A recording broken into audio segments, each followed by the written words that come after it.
क्या कश्मीर को आर्टिकल 370 वापस मिल सकता है? अगर ये सवाल आप हिंदी पट्टी में किसी से पूछेंगे तो उसका पहला जवाब होगा कि नहीं नहीं, इस बारे में तो कोई बात ही नहीं हो सकती और होनी नहीं चाहिए। कश्मीर हमारा अभिन्न अंग है और 370 के जरिए विशेष अधिकार क्यों वहां जा रहे हैं।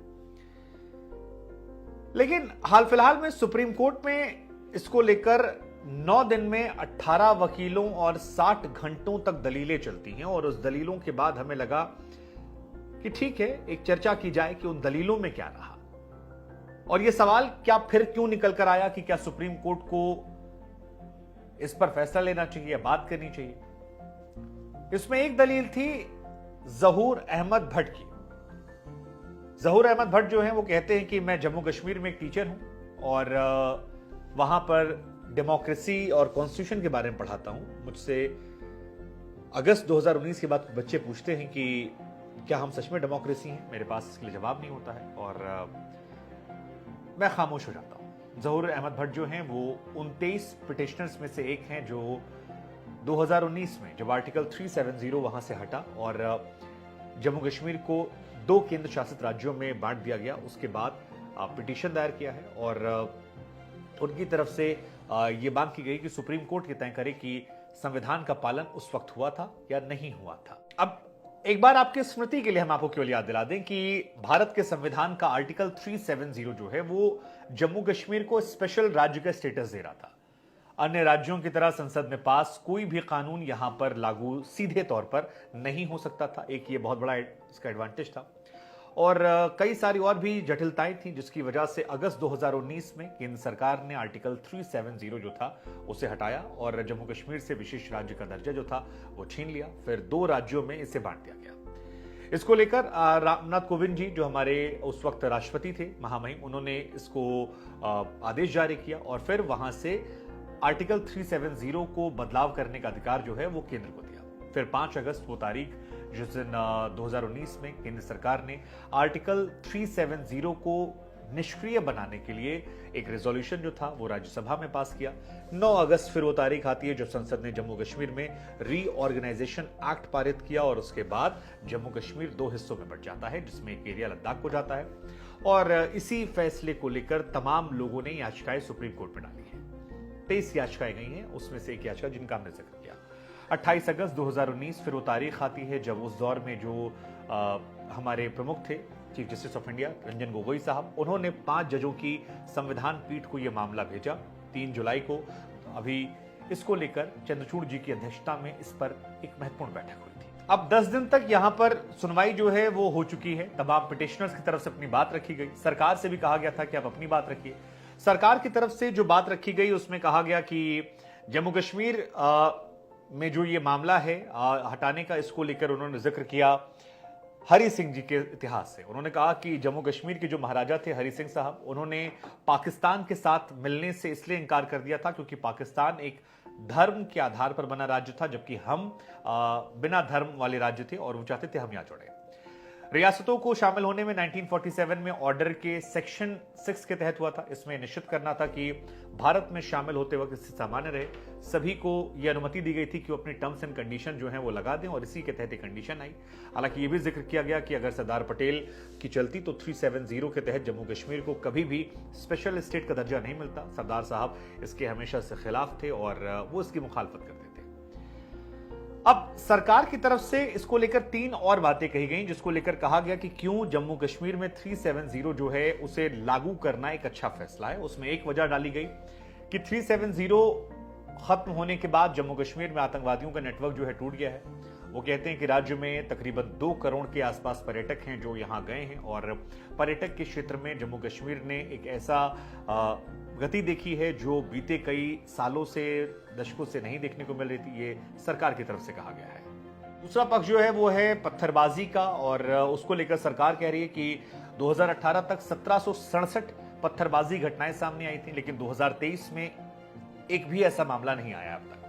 वो कहते हैं कि 2018 में जम्मू कश्मीर में 199 आतंकवादी बने थे जबकि 2023 में आप बात करेंगे तो ये संख्या जो है काफी ज्यादा कम हो गई है, केवल 12 बची है। ऐसे में एक अभूतपूर्व सरकार की तरफ से विकास जो है देखने को मिला है। तीसरा, वो कह रहे हैं कि जम्मू कश्मीर में बीते 3 दशकों से काफी उथल पुथल मची हुई थी। अभी कुछ सालों से लोग सामान्य हैं, राज्य में शांति है, एक बेहतर स्थिति है और इस वजह से इसको लागू होना चाहिए और ये कंटिन्यू जो हमने हटाया ये कंटिन्यू होना चाहिए। अब इसके बाद कई सारे सवाल हैं जो लोगों के मन में आ रहे हैं कि क्योंकि बहुत सारे वकीलों ने अपनी राय रखी, जैसे कि एक क्वेश्चन था कि क्या 370 जो था वो कुछ समय के लिए आया था या इसको लाइफ लॉन्ग माना गया था, क्योंकि ये सवाल बहुत उठता है। ये जम्मू कश्मीर के लोग जब कहते हैं कि 370 हमारा है, तो जो इन्हें हटाना चाहते हैं उनकी तरफ से कहा जाता है कि 370 एक टेम्परेरी था। तो इसको लेकर देश के कई वकीलों की राय क्या थी वो था, तो उसमें कहा गया, जैसे कपिल सिब्बल साहब का स्टेटमेंट आया कि संविधान सभा में आर्टिकल 370 को अस्थायी प्रावधान के तौर पर रखा गया था, क्योंकि एक अस्थायी बॉडी थी। हालांकि उनका यह कहना है कि बाद में इसे शायद फुल टाइम करने की थी, लेकिन इनिशियली जो ये आया था ये टेम्परेरी बेसिस पर आया था। दूसरे एक वकील हैं गोपाल सुब्रमण्यम साहब, उनका भी कहना है कि जम्मू कश्मीर के संविधान के जरिए अपनी मंशा जाहिर कर दी गई संविधान सभा ने, तो एक स्थायी प्रावधान है जिसे रहना चाहिए। इलाके के इतिहास और नेताओं ने अपने विचारों के जरिए जाहिर कर दिया था। राजीव धवन जी कहते हैं कि 370 जम्मू कश्मीर की डाइवर्सिटी को बचाने का एक तरीका था।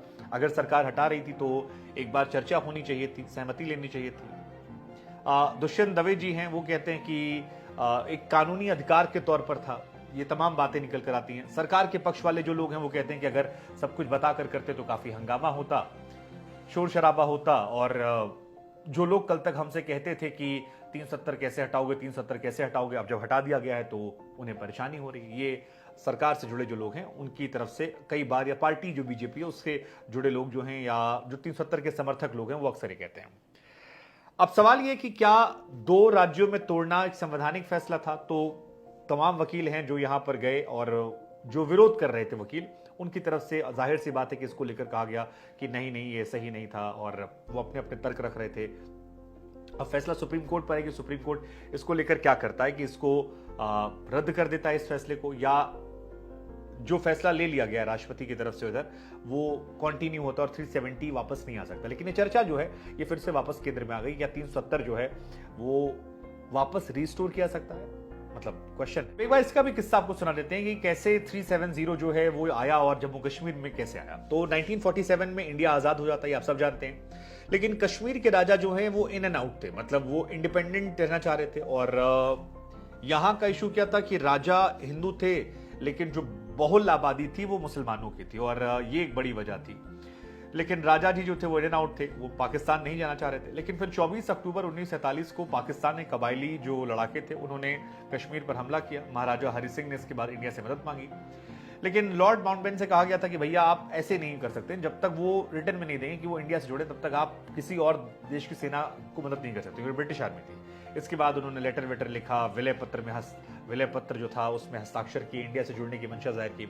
और जब इंडिया से जुड़ने की मंशा जाहिर की तब इंडियन फौज वहां पर गई। कहा जाता है कि जम्मू में हरि सिंह ने अपने जो साथी लोग थे उनसे कहा था कि अगर इंडियन आर्मी नहीं पहुंचती है तो मुझे गोली मार देना, मुझे उठाया मत जाए।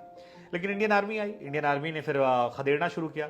19 दिसंबर 1948 को लड़ाई खत्म हुई तो 2/3 हिस्सा इंडिया के पास था और 1/3 जो था वो पाकिस्तान के पास था। और ये इसलिए था क्योंकि मामला यूएन में चला गया था। अगर यूएन में ना जाता तो इंडिया शायद पूरा ले सकता था। लेकिन फिर वो सीज फायर का ऐलान हुआ, और सीज फायर के ऐलान के बाद जिसके पास जो था, कई लोग इसको लेकर भी आरोप लगाते हैं कि हमने थोड़े जज्बाती कर दिया यूएन में जाकर, हमारी फौज खदेड़ रही थी, थोड़ा और समय देते 1-2 हफ्ते का तो शायद पूरा कश्मीर जो था वो इस तरफ आ जाता। इसके बाद 1949 में शेख अब्दुल्ला, मिर्जा अफजल बेग साहब और मसूदी साहब, कई और लोग थे जिन्होंने एक संविधान सभा बनाई और आर्टिकल 370 को लेकर चर्चा की गई। 17 अक्टूबर 1949 को आर्टिकल 370 भारत के संविधान में लागू हुआ, जो जम्मू कश्मीर को एक स्पेशल स्टेटस का दर्जा देता है और कई सारे विशेष अधिकार जो हैं वो जम्मू कश्मीर को इसके जरिए मिल रहे थे। और उसमें मेन ये था कि जम्मू कश्मीर का संविधान बनेगा, उनका अपना एक झंडा होगा, भारत की संसद से जो पारित कानून होंगे वो डायरेक्टली यहाँ लागू नहीं होंगे। सबसे बड़ी बात यह थी कि जमीन उमीन का जो मामला है कि 35 जोड़ा गया।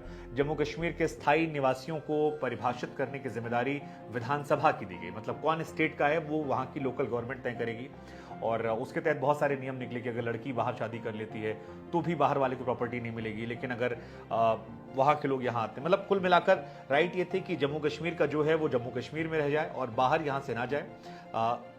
उन इसको लेकर लॉजिक ये था कि इससे कश्मीर और कश्मीर के लोग जो हैं उनका अपना एक कल्चर और चीजें बची रहेंगी। हालांकि इसको लेकर कई बार विरोध इस बात को लेकर था कि जब आप कश्मीर जाते हैं तो वहां लोग कहते हैं कि आप इंडिया से आए हैं और Kashmir is a integral part of India, तो फिर ये बातें क्यों आ रही हैं। लेकिन अब इसी को लेकर बहस जो है वो शुरू हो गई और 18 वकीलों की 9 दिन तक बहस चलती है, 60 घंटे की। सरकार ने अपना पक्ष रखा, उसके बाद फिर सवाल भाई क्या कुछ ऐसा हो सकता है वापसी का।